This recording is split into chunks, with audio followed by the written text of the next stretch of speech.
안녕하세요. 피부과 전문의 최원우입니다.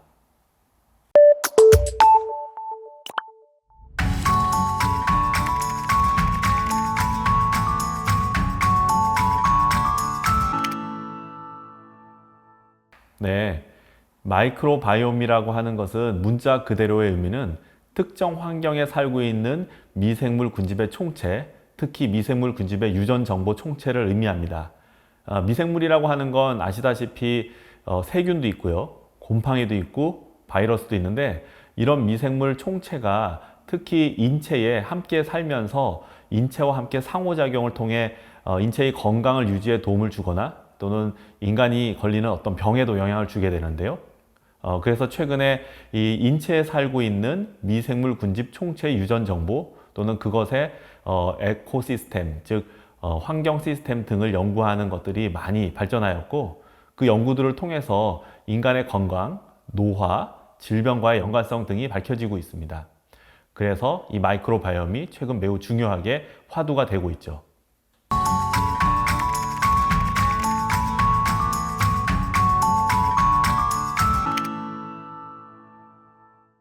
네, 인체에 살고 있는 마이크로바이옴은 크게 두 가지 위치에서 구분하여 연구되고 있는데요. 첫 번째가 사람의 장내에 살고 있는 장내 마이크로바이옴, 그리고 피부에 살고 있는 피부 마이크로바이옴, 이 두 가지 위치가 인간에 기생하고 있는 미생물 총합의 가장 중요한 부위입니다. 그렇기 때문에 당연히 피부에도 마이크로바이옴이 살고 있고 그 정보들을 가지고 있습니다.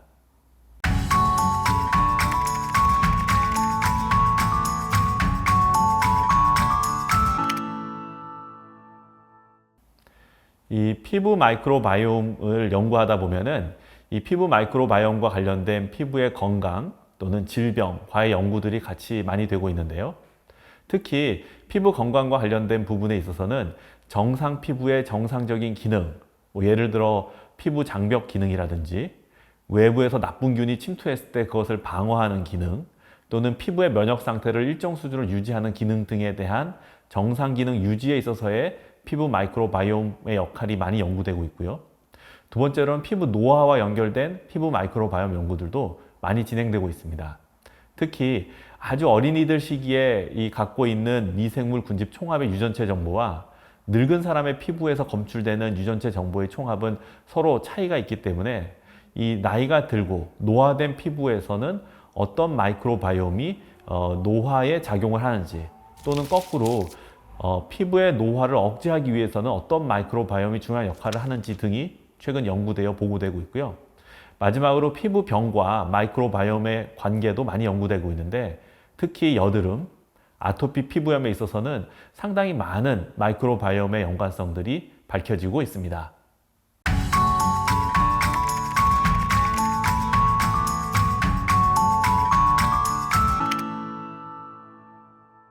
네, 앞에서 이미 이 장내 미생물총, 장내 마이크로바이옴 또는 피부 마이크로바이옴이 정상 피부와도 연결이 좀 되어 있고, 때에 따라서는 질병이 있는 상태에 상호 영향을 주고 있다고 말씀을 이미 드렸는데요. 네, 맞습니다. 거꾸로 따져서는 이 피부 마이크로바이옴의 정보를 이용해서 피부병을 치료하자는 시도들도 요즘 많이 되고 있습니다. 뭐 예를 들자면 건강한 피부에서 살고 있는 마이크로바이옴 정보들하고 아토피가 있는 사람에서 살고 있는 피부 마이크로바이옴 정보를 서로 비교해 보면 이 건강한 사람에서 유독 많은 미생물들이 있지 않겠습니까? 그런 미생물들을 병이 있는 아토피 피부염에 이렇게 발라줘 가지고 아토피 피부를 낫게 하는 뭐 그런 치료제를 개발한다든지, 또는 뭐 피부 노화, 즉 아주 어린 아이들에게서 주로 발견되는 피부 마이크로바이옴이 있을 거고, 늙은 피부에서 발견되는 마이크로바이옴이 있는데, 이걸 서로 쫙 비교해 보면 유독 젊고 건강한 피부에서 많이 나타나는 피부 마이크로바이옴 또는 균종들이 있지 않겠습니까? 그런 균종들이 뿜어내는 대사물 또는 약물 등을 노화된 피부에 적용해서 노화를 극복하고자 하는 이런 치료 시도들이 많이 있어요. 최근에 한 단계 더 나아간 아주 똑똑한 시도는 뭐냐면, 이 건강한 피부에 살고 있는 미생물을 단순히 이 노화된 피부에 얻는다고 다 작동하는 건 아니거든요. 그러니까 이 건강한 피부에 살고 있는 미생물을 이렇게 얻어다가 그 미생물의 유전자를 약간 손을 봅니다. 그래가지고 이 미생물이 늙은 피부에 딱 얹혀졌을 때 이 피부가 늙었구나를 딱 인지하면 늙지 않도록 필요한 약물을 공급하는, 이렇게 미생물의 합성생물학 기술을 도입해서 스마트한 마이크로바이옴 치료제를 개발하는 단계까지 요즘은 이르르고 있습니다. 고로 이 피부 마이크로바이옴을 이용한 피부 질환 치료, 피부 노화 치료는 활발히 연구되고 있다, 이렇게 말씀드릴 수 있겠어요.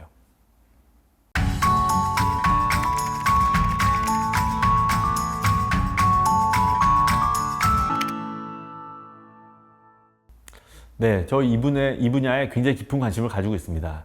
제가 일하는 웨스 피부과에서도 거의 한 8년 됐을 거예요. 지금 아마 식약청이 운영하는 공용 IRB 윤리위원회의 정상적인 저희가 심의를 얻어서 건강한 피부 또는 병적 상태의 피부에서 직접 마이크로바이옴을 채취하고 분석하는 연구를 저희 웨스 피부과 그리고 협력하고 있는 큐티스 바이오에서 진행하고 있습니다. 아마 저희 병원에 오신 분들 중에는 저희가 이 피부 마이크로바이옴을 채취하고 본인의 갖고 있는 이 피부 마이크로바이옴이 건강한 상태인지 아닌지를 분석해 주는 것을 무료로 하고 있거든요. 오신 분들 중에 받은 분들도 있으실 거예요. 특히 여드름이 있거나 또는 무슨 피부병이 있는 분들은 저희가 그 원인이 되는 마이크로바이옴 상태들을 무료로 검사해 주고 있으니까 저희 병원에 오신다면 또 그런 검사도 받으실 수 있고요. 저는 그래서 이런 부분에 깊은 관심을 가지고 특히 젊고 건강한 피부에 살고 있는 마이크로바이옴들을 채취해서 그 균종들이 어떤 건지 세분화해서 구분하고 상대적으로 비교했을 때, 예를 들어 여드름이 있는 사람들한테 얻은 마이크로바이옴의 정보들을 계속 비교해 가면서 한국인에게서 특징적으로 차이가 나는 어떤 영역들을 계속 연구를 지금 진행하고 있습니다. 네, 그래서 오늘은 이제 큰 주제인 마이크로바이옴이 무엇인지도 간략히 설명을 드리고, 그 중에서도 피부 마이크로바이옴의 역할, 또 그것을 이용한 응용 치료 등에 대한 소개를 좀 드렸는데요. 제가 이 분야에 관심을 가지고 저희 웨스 피부과의 이원시 원장이나 많은 원장님들의 협력을 얻어서 특히 저희가 안전하게 이 공용 IRB 윤리위원회 심의까지 딱 얻어가지고 저희 병원에 내원하시는 손님들 중에 자발적으로 나의 피부 마이크로바이옴 상태가 궁금해, 이런 분들은 계속해서 무료로 검사를 진행해드리고 분석에 대한 리포팅을 해드리고 있으니까 혹시 관심 있는 분들이라면 언제든지 웨스 피부과의 문을 두들겨 주십시오. 네, 지금까지 피부과 전문의 최원우였습니다. 감사합니다.